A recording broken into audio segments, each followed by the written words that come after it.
Nonprofits can be a great way to help groups of people or other organizations who otherwise might be struggling. So what is a nonprofit corporation? A nonprofit corporation, as the name suggests, is a legal entity that exists for some defined purpose, which doesn't seek to make a profit. What makes nonprofits different from other business structures is their ability to apply for tax-exempt status. A second misconception is that nonprofit organizations may not make a profit.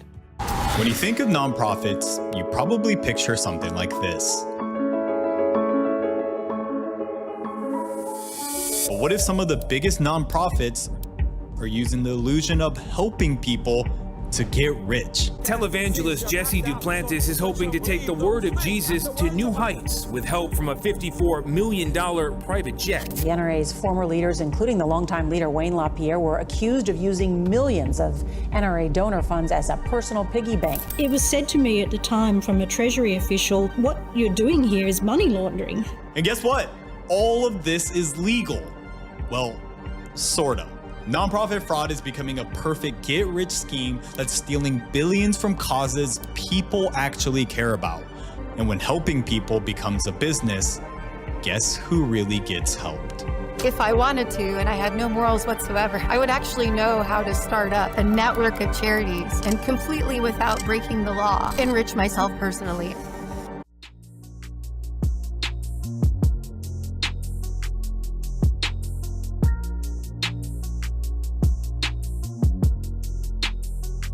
Welcome to What's Left, a weekly political discussion challenging the mainstream left.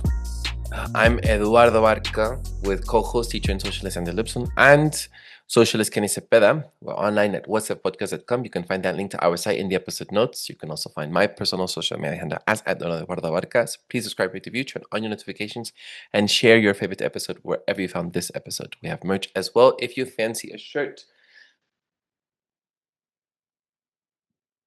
Forgot to wear it. If you fancy a shirt, contact us through our site at whatsappodcast.com. Thank you.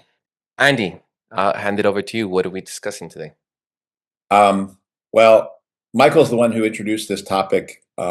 He's sick today, so he's just going to tell us a little bit about why he wanted us to discuss this, and then he's going to leave, and then we're going to get onto it. So you had us read this article, The Monthly Review, The Nonprofit Corporate Complex, an Integral Component and Driving Force of Imperialism in the Phase of Monopoly Finance Capitalism. Can you say, and you said this was a big article for you, and I thought it was interesting reading it. Can you just say why this article was so important to you and why you were hoping to discuss it today, but you won't because you're sick? So you're just going to introduce it and then get back to resting. Yeah, basically, if you ask the question why is there no organized left that has any meaningful coherence, to me this article goes through a key economic basis for that. So in our narrative in the United States, we used to say the Democratic Party is the graveyard of social movements. Democratic Party is actually just an electoral expression of one wing of U.S. imperialism. So this actually goes through the real economic root of the ideas that essentially drive people back towards capitalism as the only solution and away from actual collective solutions. So Operation Gladio and all of that stuff was the covert effort. This is the very public, supposedly neutral economic effort. And it follows directly from the fact that instead of a welfare state which sprang up to mitigate class struggle, they replaced it with this, essentially a charity state, a charity apparatus, nonprofit industrial apparatus that corresponds directly to capital's increased control over mitigating its own impacts on people. So that's why I feel like this is a key idea for us to understand the current situation more fully. Well, I think that's great. And I think now we can carry on, and you can log off. Thank you. I Thank love you. Michael. I Sorry. look forward Hope to you feel hearing what better. you say. Thank you, Michael. Bye, friends. Feel better. Take care. That was Michael reporting from hospital bed.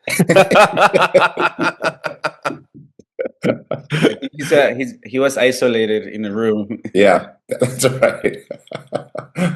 With COVID. Not wearing a mask. I know, it's horrible. And I there think goes Andy being dictatorship. yes, I know, folks. Just to let you know, Michael's presence here on this episode was not agreed to by Eduardo.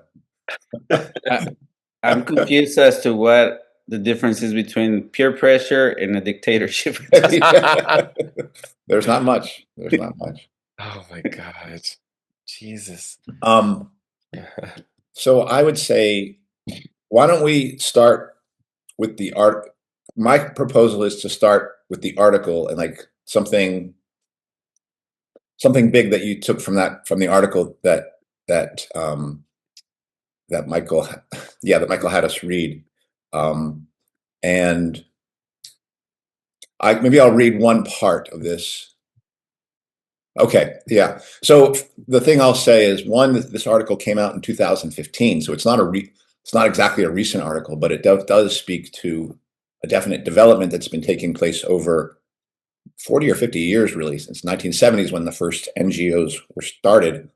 And I guess the summary statement from this is, the first part of this article presents the imperialism theory of the monopoly capital school and provides a short discussion regarding the recent metamorphosis of imperialism under financialization and neoliberalization. And this is something we've talked about with Fabio Vigi.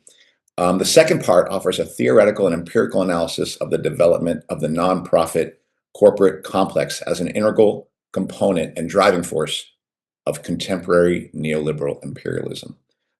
So that's kind of a quick summary of what it covers. Yeah, I think I grew up with the idea that NGOs were altruistic. That's my first reaction to this. That it is, you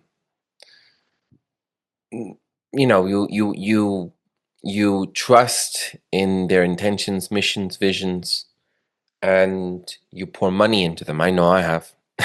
Guilty to that. You think it's a feel-good kind of thing to try to invest and pour energy into something. And I have a few NGOs in mind that I know from the very beginning, from the major ones to smaller ones that I have been influenced by, and normally they tend to be affiliated to progressive leftist circles, and I have felt almost obliged to support them, because if they weren't there, they didn't exist, and we wouldn't be able to have a better society or a more caring society. That's how I'm been told this whole time. But I also have come to understand, through my ex-partner who was in a NGO, that they also exist within global hierarchies, and there are challenges, and people still get paid at the top. I don't think they're CEOs. What's the other word for it? But I know the word that comes to me. It's not CEO, but the person at the top gets paid a lot of money. And those hierarchies also have marketing skills, corporate influence into social welfare, civil society, international development, and promote neoliberal policies normally. And they perform the roles of what the state would ask them to do. I know that has happened my ex-partner's organization had a lot of mingling and drinking parties, and the top leadership would be mingling with people pretty high levels of government, and they would be able to have those that access to people that they would essentially dance for funds in return for other favors, political favors. I would see how it became so corporatized. So over time, I have been distrustful, but my reaction is what I just shared in the very beginning, is that I felt that these were these were the places to, or legitimate places to pour your energy into. So they're not operating independently, is what I've taken away from this article. Increasingly making work fit within the frameworks of what is shaped by multinational corporations, powerful foundations, state interests, and this all contributes to extend capitalist interests, whether it be national or global, because a lot of these charities belong outside as well, at an international scale, and other countries. So they help to maintain this global system. I think it has been I think when Michael talked about how people have said the Democratic Party is the graveyard of social movements, he's kind of citing an ISO. It's not just the ISO, the International Socialist Organization, that said it, but it is something that a lot of revolutionary and radical leftists talk about, the role of the Democratic Party in destroying social movements. But he's right that NGOs are kind of left out of it. Like, we don't really, but actually, in terms of on the ground, boots on the ground, destroying like termites the infrastructure of a radical independent left, from these articles that I've read, they're actually much more damaging than the Democratic Party. The Democratic Party is connected to an NGO apparatus, but I can see that it's this infiltration that has taken place. And I'll quote something from the article in a second, has really done a lot of damage.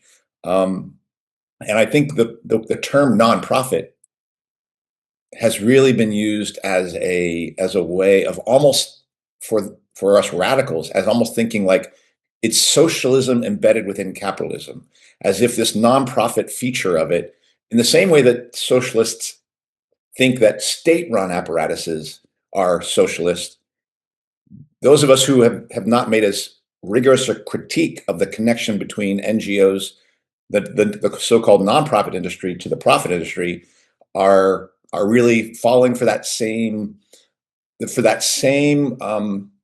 fool's gold that people who think of the Chinese state or the former Soviet state or the Cuban state, when it was calling itself socialist, as if the state-run industries are some version of socialism when you don't have direct workers' control. And the one quote I want to find here, and this was from, so Dylan Rodriguez was a person who was quoted in this article, and he, from a section called "The Revolution Will Not Be Funded," and I thought he had a good summary. The historical record demonstrates that Soros, and he's using Soros as a funder of NGO and other foundation grants, have enabled a breathtaking number of left-of-center campaigns and projects in the last 20 years. The question I wish to introduce here, he says in this article he wrote, however, is whether this enabling also exerts a disciplinary or repressive force on contemporary social movement organizations while nurturing a particular ideological and structural allegiance to state authority that preempts political radicalism.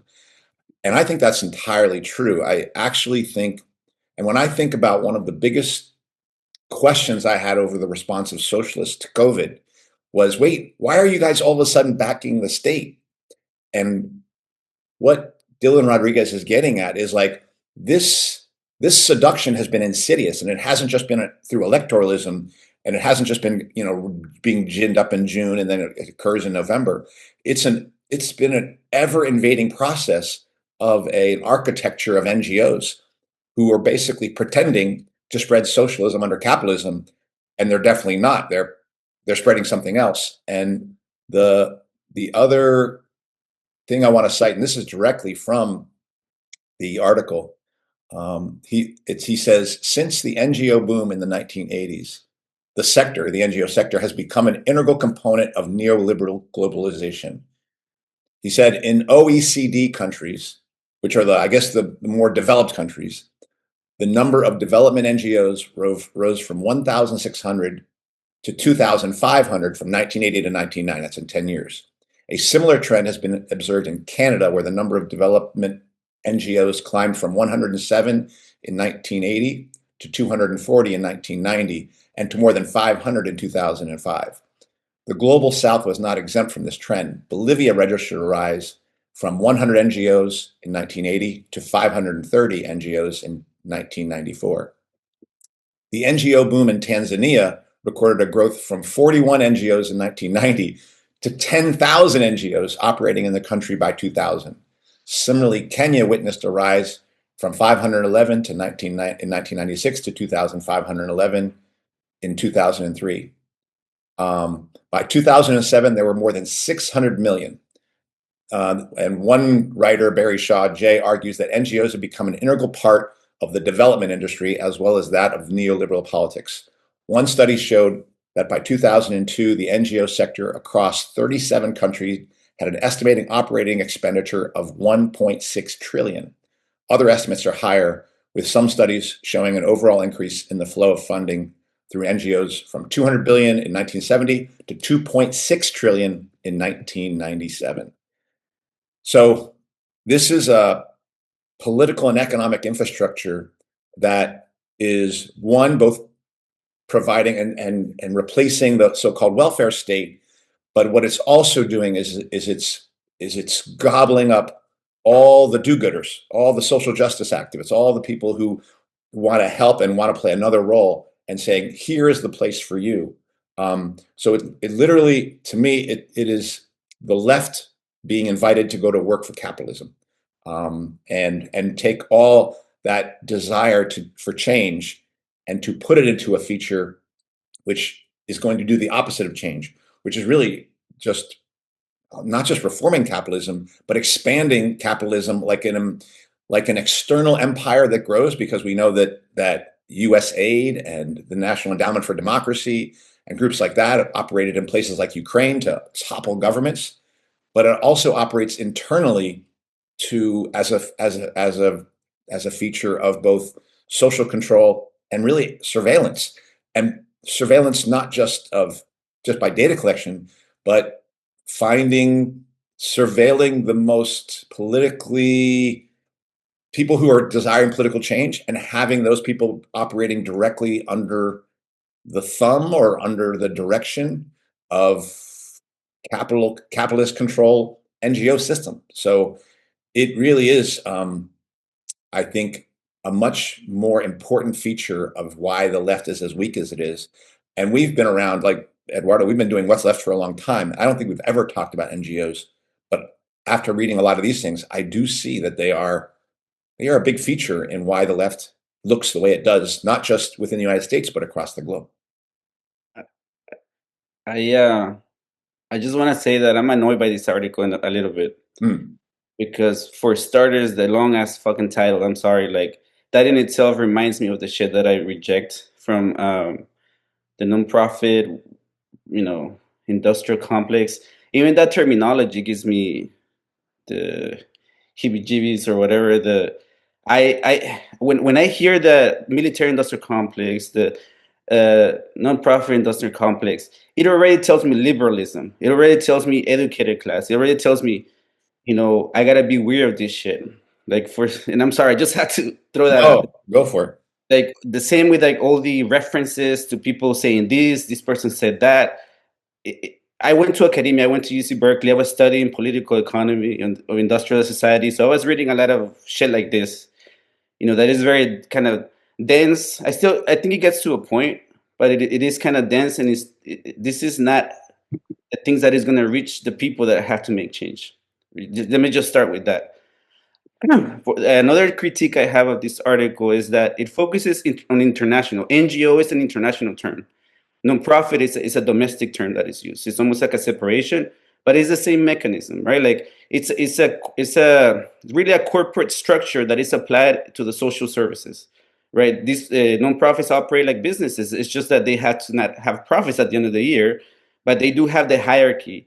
They do have the dictatorship from the top to the bottom. And again, this is a very personal subject to me because I found myself entangled in nonprofits. Uh, and I helped start a nonprofit that started as a grassroots movement, through at the beginning of COVID, helping people, the undocumented workers that had no access to, those paychecks that everyone else was getting, because there were a lot of single mothers that I interacted with that had no access to income at that time, and while also having to take care of their kids at home or leaving them alone, take care of each other. So this is how I ended up organizing with people to show up for others in need. And we ended up inevitably forming a nonprofit. And honestly, I was one of the proponents at the time. That's the reality. And part of it was because we had a lot of money in our hands and the liability of that, right? And I thought that at the time that I could move things along to a more radical posture, and I have a quote from this article that we read that I think kind of summarizes my experience and what I notice happens, right? Because I think the nonprofit industrial complex is just that, like, it's a step beyond the educational institutions, because most of these the members of the nonprofit industrial complex are educated people, people who have already been indoctrinated into the systems of capitalism, and thinking of structures of social change in that form. So this is the quote that stands out to me. Under the nonprofit corporate complex, the absorption of radical movements is ensured through the establishment of patronage relationships between the state and or private capital and social movements. Ideological repression and institutional subordination is based on a bureaucratized management of fear that mitigates against the radical break with owning class capital. And again, when you become a nonprofit, and I'm talking about a small nonprofit, right? I'm not talking about USA Aid and all this other shit, the Endowment for Democracy. No, I'm talking about locally in San Francisco. Once you become a nonprofit, you have to follow a set of rules, and which also regulates political, expression, which it's already censorship, right? Self censorship, because you're participating in that system, and just like Eduardo, I was also, a do-gooder, that wanted to be part of these nonprofits. U.S. Corps, what is that nonprofit where you can go abroad? America or no? America? No, the other one. It's the international one. Right. But the point is that I wanted to go abroad, because I thought it was Me a good too. thing. Even though I came from Latin America, like I didn't see the problem. I wanted to do good. I see trouble, but my understanding of the systemic shit, right, like capital, how it works, was very limited. Even in the period where I was engaged in nonprofits, I consider myself a radical, more radical than most people I talk to. And honestly, that process is what radicalized me even further, because I saw the limitations of being in conversations with people that went to college, that feel validated to have opinions that are, uh, stronger than some non-educated people. Because in the process of building these nonprofits or participating in them, I noticed a lot of people who wanted to do good just wanted to educate the uncivilized. They're engaging in an imperial process of, taking care of the broken, taking care of the others, without seeing the connections of our own struggles, And so it's charity work, it's not liberation work. It's not in, it never represents a challenge to the system, right? Because it is quite literally enforcing the same structure in a more quote unquote benevolent way. But in reality, it entangles the people that are inserted, managed through these processes, right? Like we've talked to Alison McDowell. We know how technologies, for example, are tested on refugees, right? How, all this tracking, the biometrics, all this shit, right? Like how we're also sold that technology will make these people, change their own lives because, we need to help them help themselves, right? And it's a lack of education that keeps them down. It's not a systemic thing. And so long story short, this is what in my experience I've noticed, that yes, people mean well, right, by joining these structures, but because we don't have a functional systemic critique or understanding, most people who went to college do not.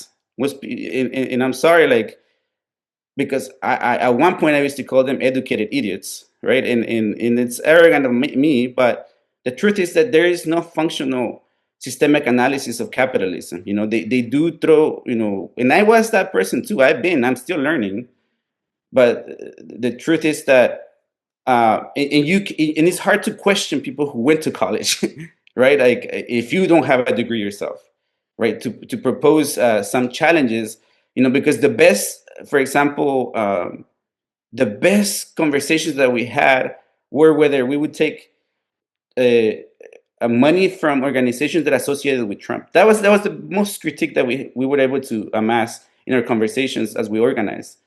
And I try to push the issue like, look, they all fucking deport people, Obama and all this shit, and it's just fucking lacking, and so it becomes this game of moral posturing, that actually a lot of liberals, uh, my experience with liberal politics it's just this moral posturing, but no effective systemic analysis that explains what's happening.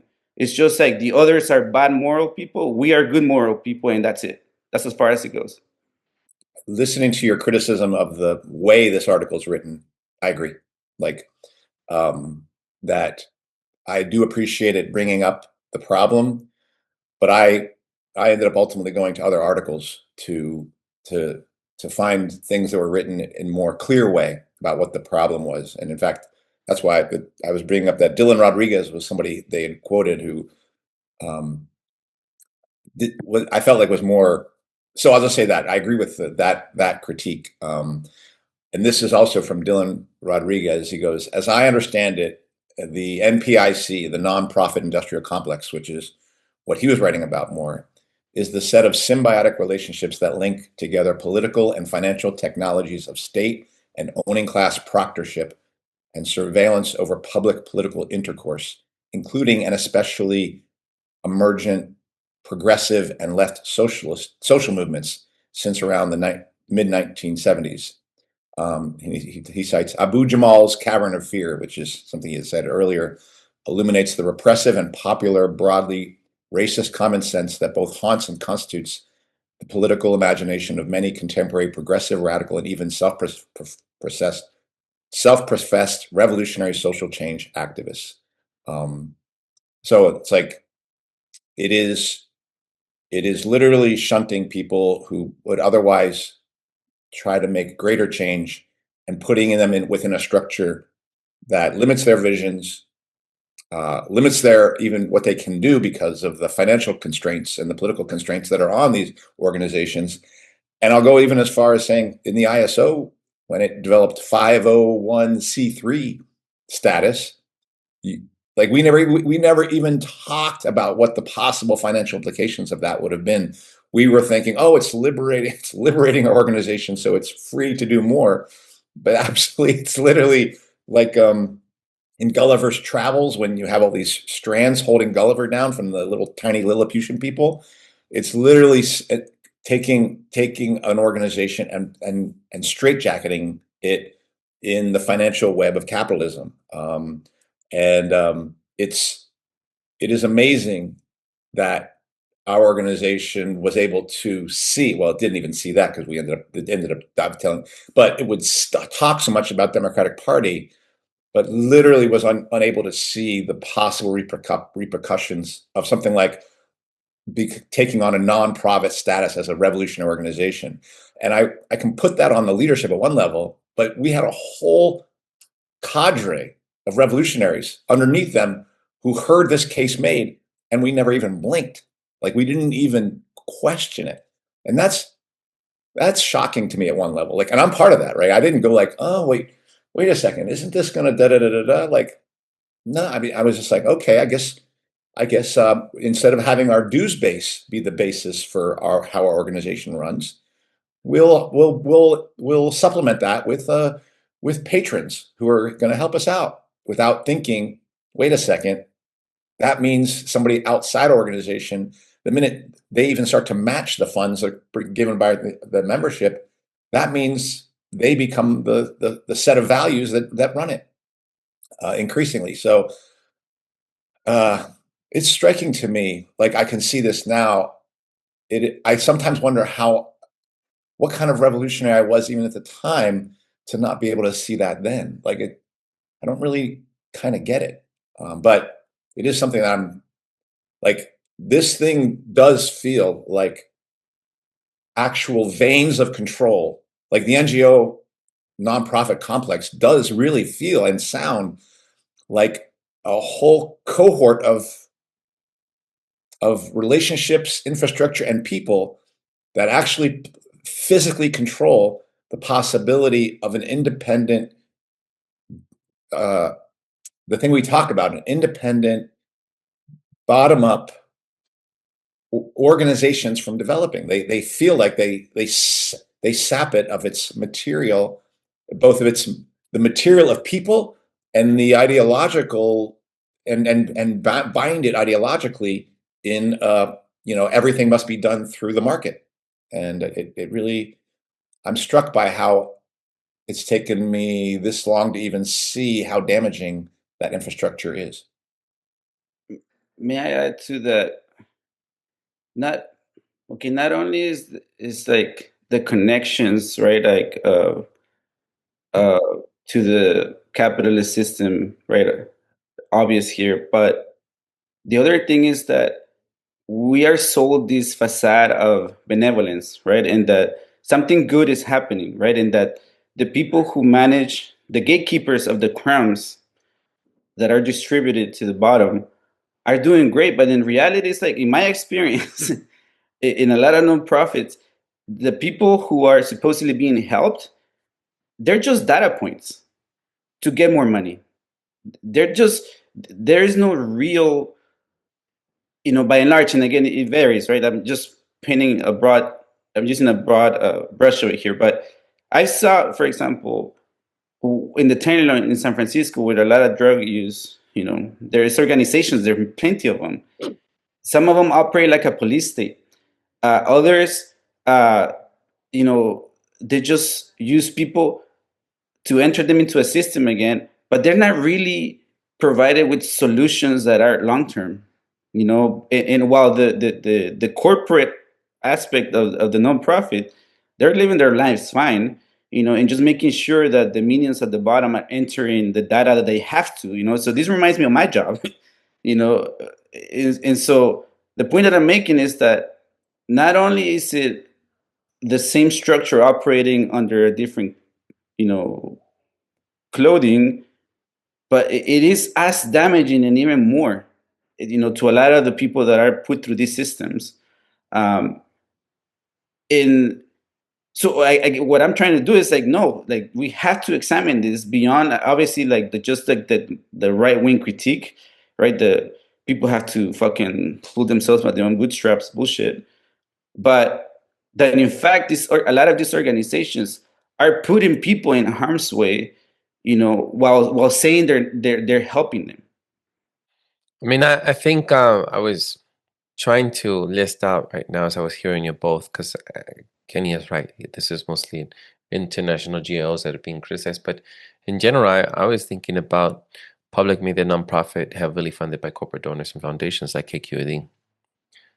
I was thinking about the Sierra Club, which I have also been a member of. I was thinking about as well other nonprofits such as which one came? This one about the World Wildlife Fund, which is international. But I have donated over the years to many of these green corporate or green nonprofits, and there was a lot of greenwashing afterwards that I learned afterwards. But these are the ones that I think about, and I'm sorry to bring it back, but last week we discussed the strike with AJ, and even though we're right now talking about NGOs, local nonprofits, in the same realm of what we think this is the energy we should pour ourselves into, they're altruistic, they're the cause, they're the resistance, they are the champions of our democracy.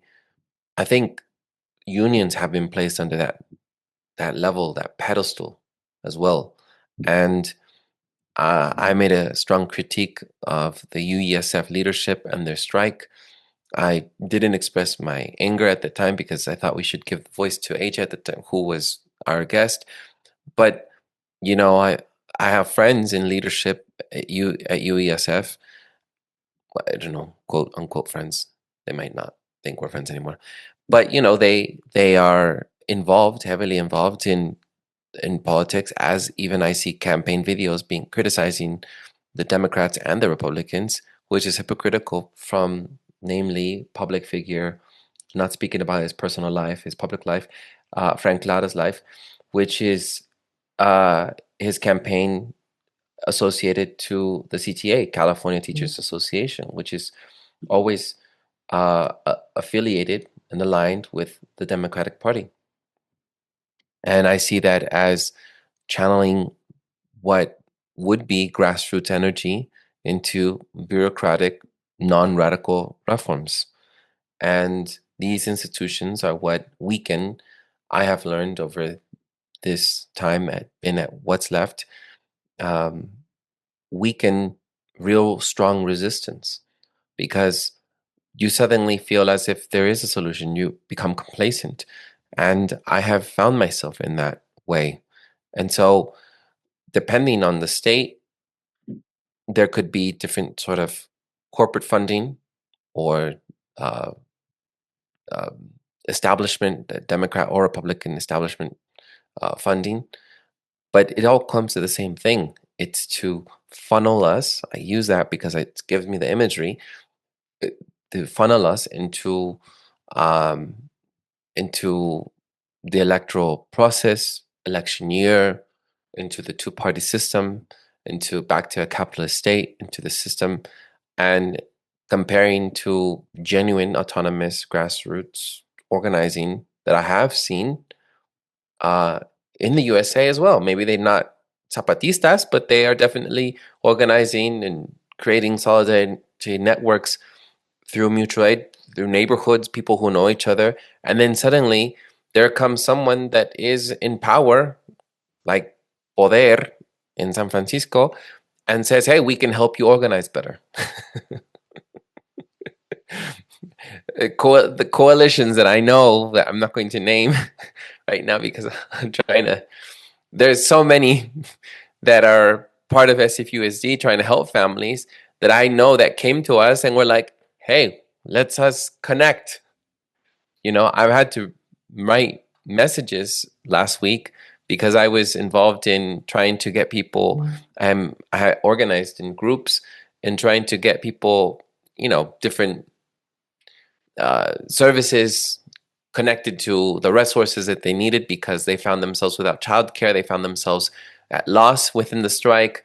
And then I'm approached by some folks and say, oh, some advocacy folks, and could you do this media press thing? Can you do this? And I don't want to do any more media press, I realize as well. What was the intention of those for me to fall into a narrative that they need, using a Latino family member to speak on behalf of them for a corporate newspaper, SF Chronicle, or another Zoom television media presence, I realized maybe I shouldn't have been so involved in that. So some of those press presence of mine in like in Univision, I might have done things differently, or the SF Examiner, or Mission Local, because I feel as if even them, the ones that I named, like I said, KQD, which I've also been on, they have their political interests at hand, and they're very specific about who they're going to support, which is why, Glenn Greenwald left The Intercept when he was trying to criticize Hunter Biden. Yeah, right. Biden, right? Hunter Biden. Okay, good. Hunter Biden laptop. We associate. I'm sorry. Hunter Biden laptop. Because you can't criticize independently. So anyhow, I'm just pointing out the hypocrisy that exists at all levels, and it's so hard now to. Sometimes I might get disillusioned. You think that there is some good in these projects, and then, or these legitimate projects, because they are organized and they're very functioning actually, but they're functioning for who? And it's all for imperial corporate agendas using moral language. That's what it is. Human rights, aid, sustainability, right? These are like the core patterns of what I see. And yeah, those are the things I'm thinking about. I think what we're not just realizing, I think we've mentioned here and there a few things from other episodes, but these organizations, as Kenny has pointed out, depend on either the state or elite philanthropy contracts, and they might translate into grant-friendly language, moral language, but I ultimately have lost faith and question. And that, I think, is the message that I think we should try to sustain and hold, because it's easy to fall into that trap. And, they emphasize innovation, resilience, wanting to have a future, a change. And I have seen myself just self-criticizing how much money I've poured. I'm sure more than thousands. Not like millions, of course, but I'm not rich. But, you donate over time. KPFA is one of them. That's what I wanted to say. Democracy Now! As well. They're all funneling towards the Democratic Party. Like, I hear the whole thing about big donors and stuff, and they do shape values and that stuff. And that's not even my concern. Right? Like, that's going to happen. They're going to try to insulate shit. It's important to recognize. It is an important part. But for me, it's like, I know that the people who join these organizations are well-meaning, and they do want to do stuff, and they do think there is something wrong, right? So I'm not calling them like even idiots or, no, like there is. But what I'm challenging is like the way we understand what we're doing, right? And how independent is it, right? Like, and what are we fighting against, and and how do we want to fight against it, right? And I'm talking to the people who want to do well, who see something wrong and want to do something, and what I'm saying here, that's why I wanted to join this, is that being tangled in this system is not a road to liberation. Being tangled in this system is not a road to bettering people's lives. And yes, there is mitigation that happens. There is a difference that is made, in individuals' lives. Because I know that when I did that, I don't regret doing that. I don't regret joining organizations and providing cultural services to people, and providing food when they didn't have access to food, or even if it was complete, it was supplemental, but it helped. It made a fucking difference. What I'm asking, right, is to challenge ourselves to unlearn the shit that we've been taught, right? Like to understand the structures, to dig deeper, and to understand that this is not a reparation of the alienation we've been subjected to. This is not even a mitigation or a stopgap, because it does, again, and that's the complicated part to explain to someone, right? Like, then what do we do then? Right? Like, we're telling them we're criticizing this stuff, and rightly so, but then what? Right? And what I'm saying is, like, we substitute this with bonds that are beyond these institutions, right? That go beyond that I fucking donated and that's it, right? That don't require a commitment to someone, to people, right? That don't require a commitment to seeing someone in the fucking eyes or listening to their fucking story. Right? That's what I'm challenging here, because that's what we've learned. That's how we've all been institutionalized to be part of Giving Tuesdays, right? Like that's a big thing on the nonprofit. To be part of, I donated $5, or I have an automatic payment through Patreon. No, it's like, what commitments do we have to other people, right? And how do we show up for those other people? And then eventually, how does that move to something that is, the challenge is power structures, beyond some rhetorical or shit, where you actually are living something and not just writing, some theoretical bullshit. Like, that's what I hope my message is here. It's like, these people, I don't want to just point fingers and criticize people. It's just, I'm challenging to question more and have a different set of eyes, so we can find different roads, because I don't fucking have answers. All I know is my experience through the nonprofit system, and that this article points out, yeah, that's how it works, and I agree with it. But then what's next then? Yeah, but I think what I heard you say is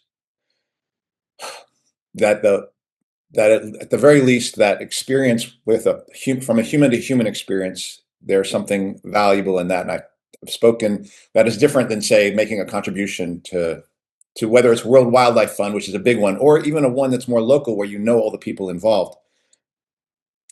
I think because, and I understand your desire to say we're not criticizing, or you're not criticizing, but I think the implications of this article and the implications of our discussion here are that what is being constructed, not just with the big places like the Red Cross, but what is being constructed at the ground when you're talking about an NGO or nonprofit that literally only has its origin story somewhere in a community, that it doesn't exist anywhere else in the city, that even that tendril is a tendril of control and of building a panopticon. I didn't necessarily see it that way, but that's how it is. And it's kind of in the same illusions people have of the electoral system, where they think, well, if we vote local, then we can make a national change. It doesn't actually work. No, you literally just connect yourself to something whose root is controlling you. And that same thing is being built here. The mom and pop NGO or nonprofit that you might be connected to, or that you might see operating in your community, is not actually a feature of independence. It is a feature of growing connection into the community, to the capitalist infrastructure of the state and corporations. And I want to point to it, because you meant early on, Kenny, you mentioned data, and I was like, this has got to be connected to data collection, and actually it is. And I found some articles that I thought were interesting, that are connected to a development that's taking place within NGOs. And this one is in depth, how NGOs must harness data for good. And this is talking about a company which is collecting eye data on people. And what do they say? NGOs are in a unique position for leveraging their current efforts to harness and utilize data more effectively through collection, recognizing the value of boots on the ground. They mean literally all those people, all of us, we're the boots on the ground to data collection. Measuring and communicating data effectively, developing data-driven support solutions, potentially including AI applications, which I'll talk about more. And here, let's see, the data collection includes inputs such as retina, photographs, visual acuity, and adherence rates to therapy. That's an important one. Like, like that's directly about controlling people. Like, you must take this thing we're doing to make your life better, your eyes better, or your food better.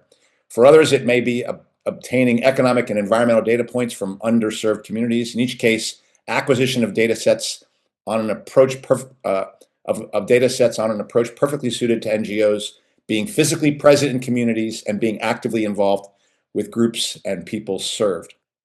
And so, to me, that once I heard about it in terms of like data, then you have this NGOs and the challenge of impact investing, creating value and doing good. And this one talks about how all this data collection can move towards financing of these NGOs that go away from governments and even philanthropists to financiers who are corporate or directly corporate doing impact investing. And I guess I'll stop this for a second, because I thought a quote that came from this article: private sector donors are becoming more sophisticated, said this woman, Trish Tweedley. Many are seeking better value for money and return on investment in terms of social outcomes, and expecting NGOs to be more accountable and transparent than ever. The promise of an impact investing approach for NGOs is to provide a new funding stream that diversifies them away from the problems of more traditional sources of finance, donations and grants, for examples. Currently, most NGOs live on the cliff edge as their financial resources are awarded for a fixed period and then drop off, leaving them with the perennial issue of finding new funding sources. They are also at the mercy of the changing tides of fashion as donors of philanthropists decide to shift strategies or just move on, leaving the recipient organization either underfunded or struggling to find new sources of finance. Impact investing offers the prospect of enabling NGOs to plan ahead with a more diversified pool of resources. Basically getting NGOs to be directly controlled by Wall Street and by hedge funds. And so that's what they're talking about here. And I think that the last thing I'll point to is the fact that, the growing role of AI in the operation of NGOs.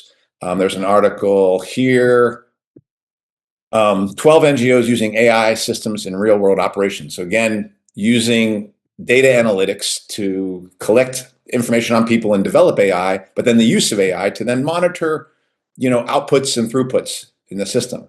AI enabled analytics inform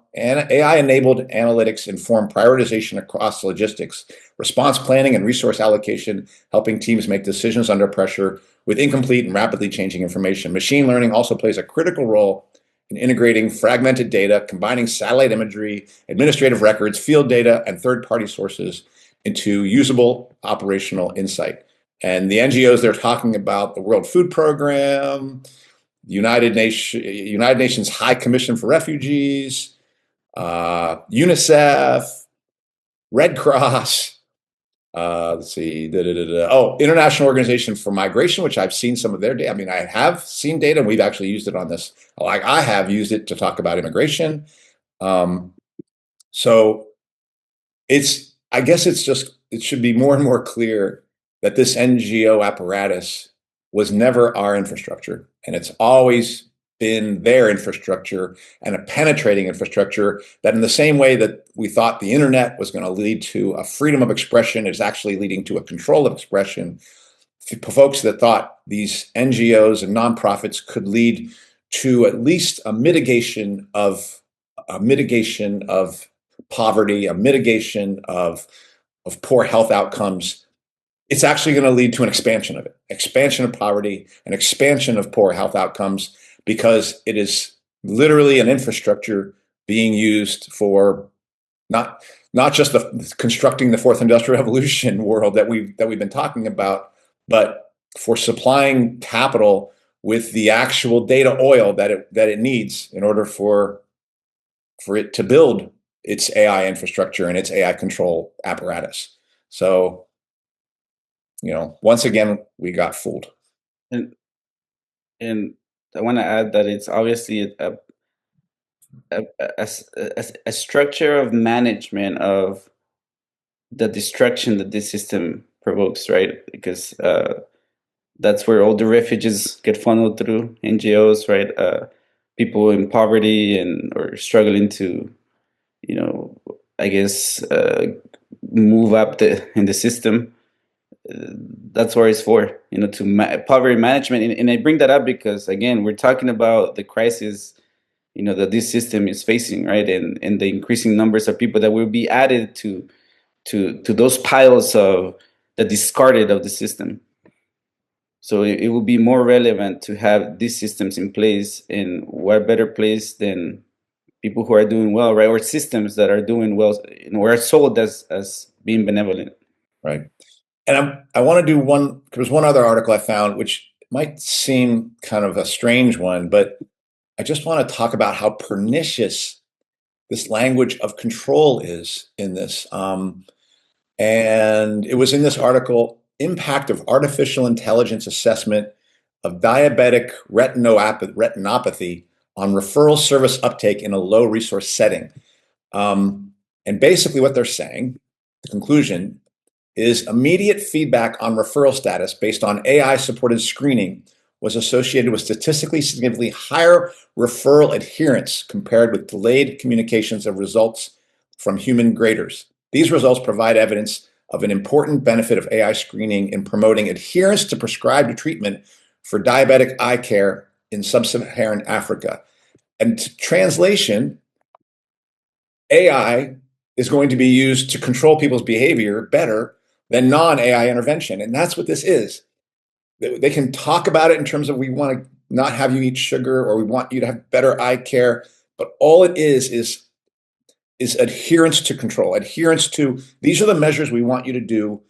We think we can use AI and data collection to assure that you are more likely to do those things. And then, I mean, obviously they're putting it in terms of it's better for you, but when it will also be used as, it's not a question of better for you, it's better for us, so we're going to make sure you do it. And that's when we saw like the COVID measures and things like that. It's like, we're going to keep ourselves safe, so you better adhere to these measures as well. So it's like, it's so pernicious the way they hide an edifice of control that is being built behind this language. And as you said, Kenny, it can also, sometimes we even make it more complicated than it needs to be.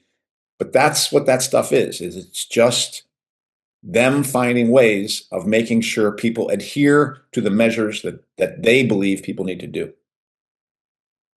And AI is going to facilitate that. And when you hear AI, that means data collection. And when you think of an NGO infrastructure with boots on the ground, that's just increasing that data collection, like increasing its ability to, they actually talk about it as if, oh, these are underserved communities. They will be better served if we can get data collectors in there.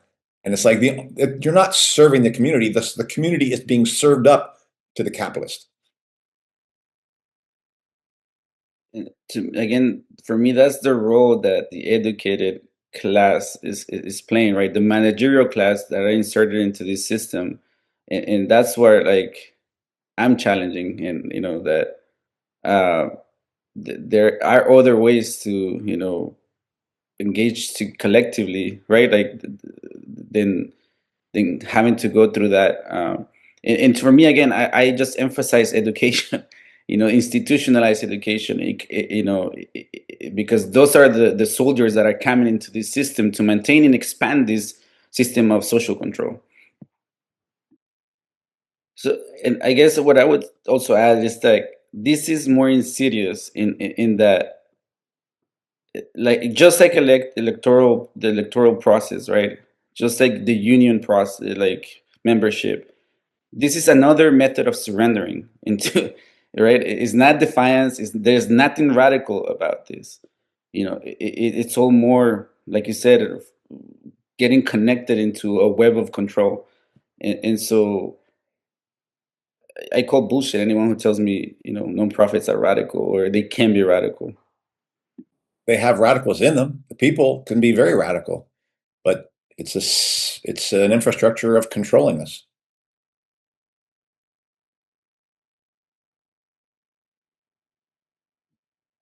I think what you mentioned,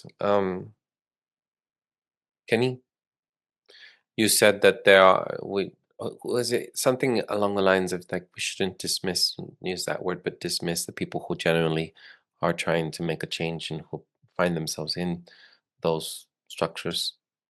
There are people that I know that are good-hearted and they have good intentions and very beloved people in my community who do belong to nonprofits. Uh, but as you said, Andy, when we were discussing over the phone, a scripted revolution or a scripted strike is not a revolution, something like that. And I think it translates in the same way with this, where the moment you have people who are paid revolutionaries or people that are funded or backed by political parties, these respectable organizations then pacify workers. They're not really the way to really create autonomy, to create real revolution. And so I'm glad we had this conversation. I find it very reinforcing what I think needs to happen. What needs to happen is for those people who do have kind intentions and are to get out of them, of those institutions. And I've been reading a lot about Ricardo Flores Magón, this anarchist in Mexico, and his um, newspaper, his writings from Regeneración, and anything Magón would say, attacking political parties and reformist leaders would be his idea.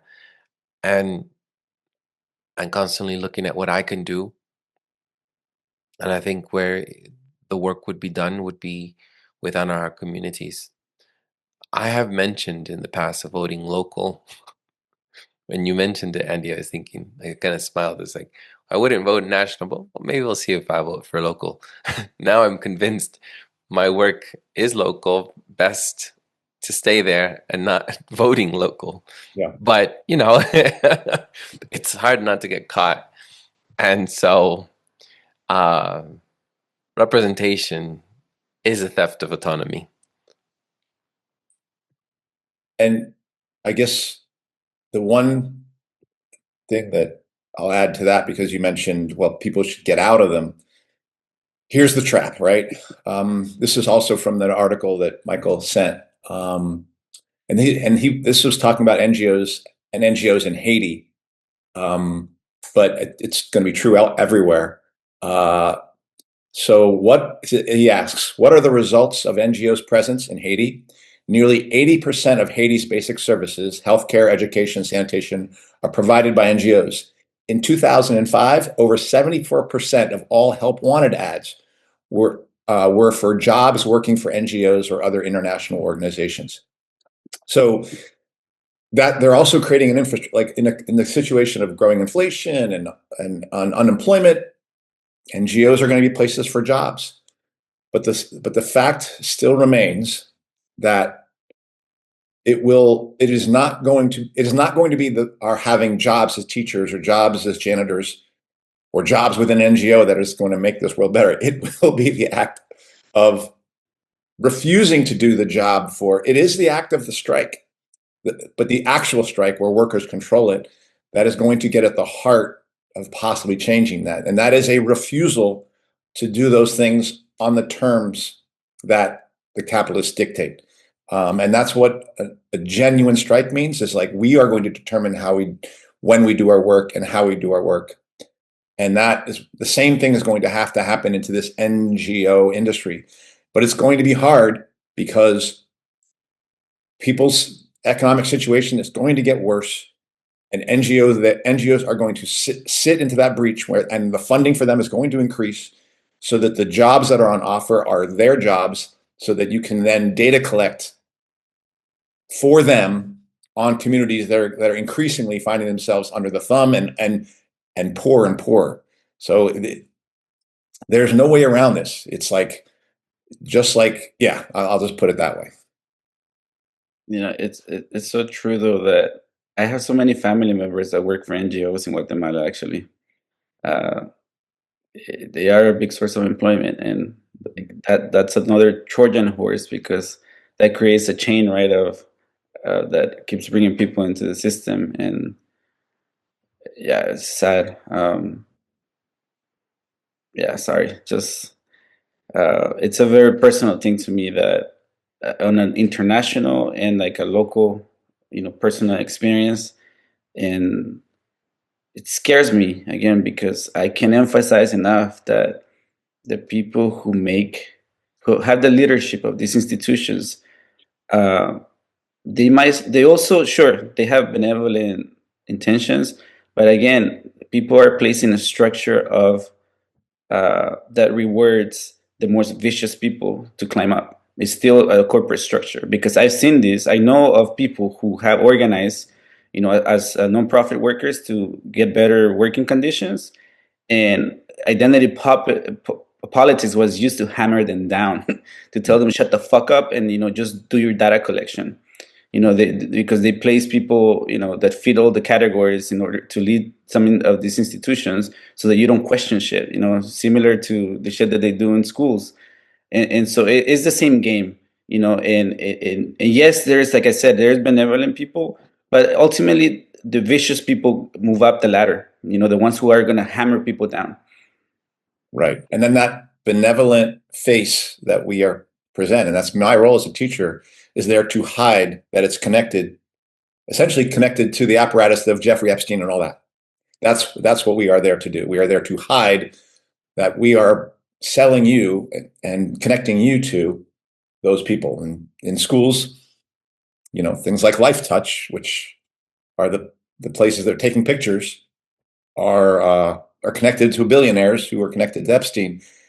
It's just like, I think with people, I feel like what's been useful about this Epstein stuff is for me to remember that my job is to be the friendly face that connects our students to that.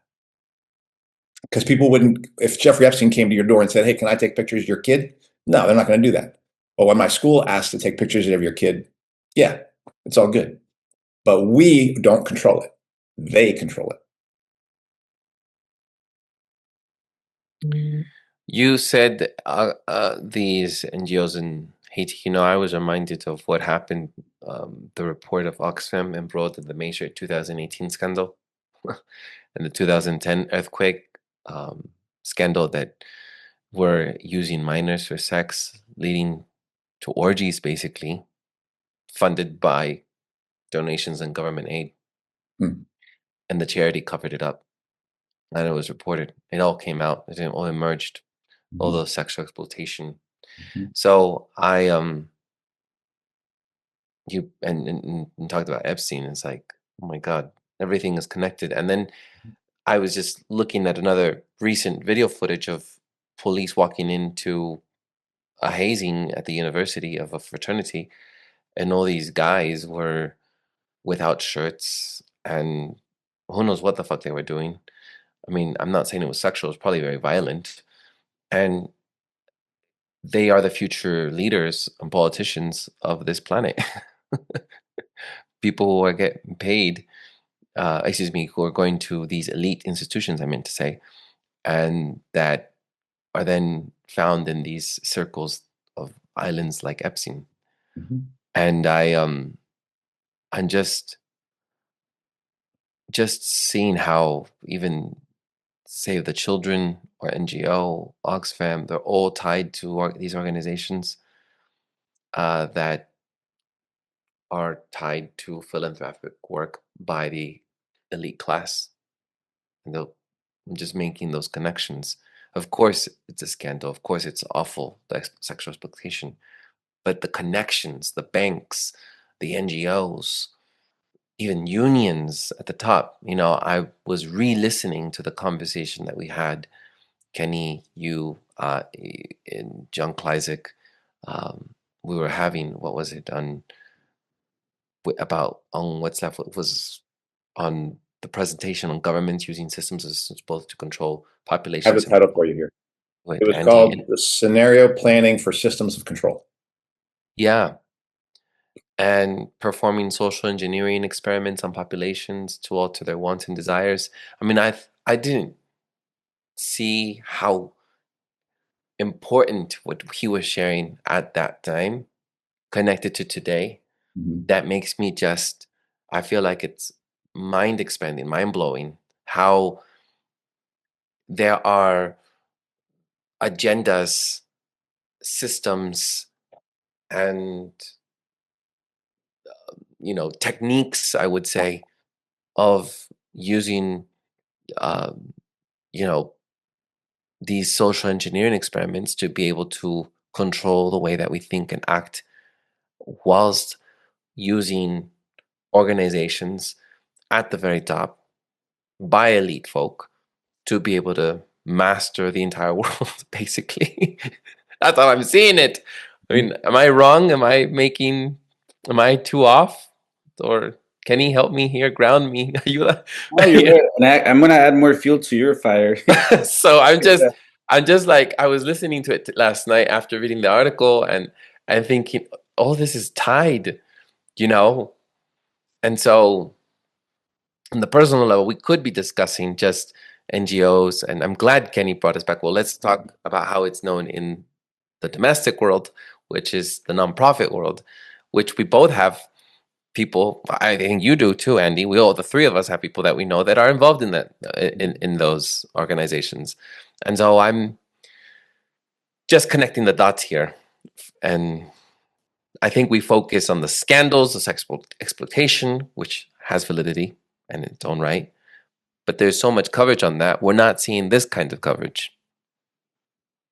Yeah. All right. Go ahead, Kenny. I guess the article does bring it up, but generally nonprofits, NGOs are associated with more liberal shit, but churches are also bundled in this shit, right? Like, that's what I'm saying. I'm adding fuel to your fire. So I'll give you the floor. But yeah, I mean, there, like, is in Palestine, right? Like, a lot of fucking Christian organizations are funding some shit over there, and yeah. So it's not just liberal; it's conservative. It's a cloak of benevolence, right? For some very horrible shit, and maintaining the system working, right? Like, yeah. I was just going to show, the speech, but anyone can look it up. I think we have to find a way to wrap up because we can go forever here. Yeah. This is the last thing. Go We ahead. haven't even gotten into this, but Brian Berletic is big on NGOs in regime change, right? Like, so that's kind of like, maybe people can check that out. His work, I think he has plenty to say about that. But it's just many dimensions to the non-profit industrial complex, its applications in the world. Yep. Not just in Ukraine, but all the color revolutions and a lot of what's going on in Iran, things like that are connected to that. What happened in Nicaragua, so. Yeah. And separating out the genuine response of resistance from the controlled thing becomes very difficult. And you heard it here, folks. Kenny said it. I didn't say it, Andy.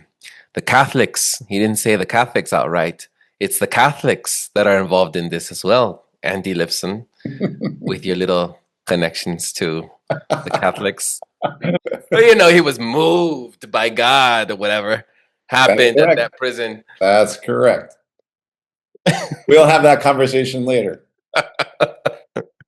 So you're going to cite John Kleisik as being helpful in seeing things, and at the same time, this is a Catholic friend here. This is our Catholic friend. I don't know. What do you think, Eduardo? Well, I don't know. You tell me when Trump is saying I was chosen by God. That's exactly what happens when you try to convince the public. You're going to try to blend this coming episode to this one. I would love it. We'll have a 4-hour episode. So just as I said, and we were criticizing mostly progressive leftist circles that are involved in NGOs, nonprofit world, I think, just as I said, that you should get out of the institutions, you should get out of the Catholic Church. Get out of that fucking church. Save yourself. Can we have a comment? Eduardo's opinions are not representative of this show as a whole. So back to your comments. I was there at one point, Andy. I was where you were at. No, you should come back where I'm at. I think we'll have this conversation, but I understand your critique. I just had to also confess, since we're confessing here, I'm so critical of the educated managerial class, and that's my description right there. So, but anyone going to a temple voluntarily without getting paid, it's like wearing Nike when you're not getting paid. I always tell my family that. It's like, oh, hijo, ¿por qué no te colocas un buzo así de marca? Why don't you wear something that has... Well, I'm not getting paid enough to be wearing and promoting their ¿cómo se dice marca? Their brand. Their brand. So, same thing. I think you find yourself in a spot, Andy, because you have to find a living. But I don't know. Sunday is today. This was recorded on Sunday. Why are people going to church without getting paid? Anyhow, let's conclude. So anyhow, folks, check out John Kleizik's What's Left workshop presentation, where he goes into how the governments use systems of both control their populations and perform social engineering experiments on populations to alter their wants and desires. You can find any of that on our What's Left podcast. Here I go. That does it for this week's episode. What's Left is a weekly political podcast channel challenging the mainstream left. We post information about our topics and our guests on the episode notes wherever you found this episode, or on our blog at whatsleftpodcast.com. You can find past episodes to this podcast /channel there and connect with us. I remind folks, if you like anything you have heard here, please subscribe, rate, review, turn on your notifications to any of our platforms on Spotify, iTunes Podcast, BitChute, Odyssey, YouTube, Rumble, or Telegram. Again, any of those links, and you can find the Spanish version of What's Left, Que Queda de la Izquierda. Another episode is coming up. I just have to edit it. Almost done. You can find our blog and any of those links in the episode notes, wherever you found this episode. If you would like to give us feedback about something you've heard or suggest something for us to cover, contact us to our blog, or you can find me as I'm on the internet, and two people have emailed me directly. Oh my goodness, more work for me and not contacting Andy. Why haven't they? I'm Eduardo Barca with co-hosts Kenny Cepeda and Andy Lipson. Thank you all for listening. Check us out next time. Ciao, ciao.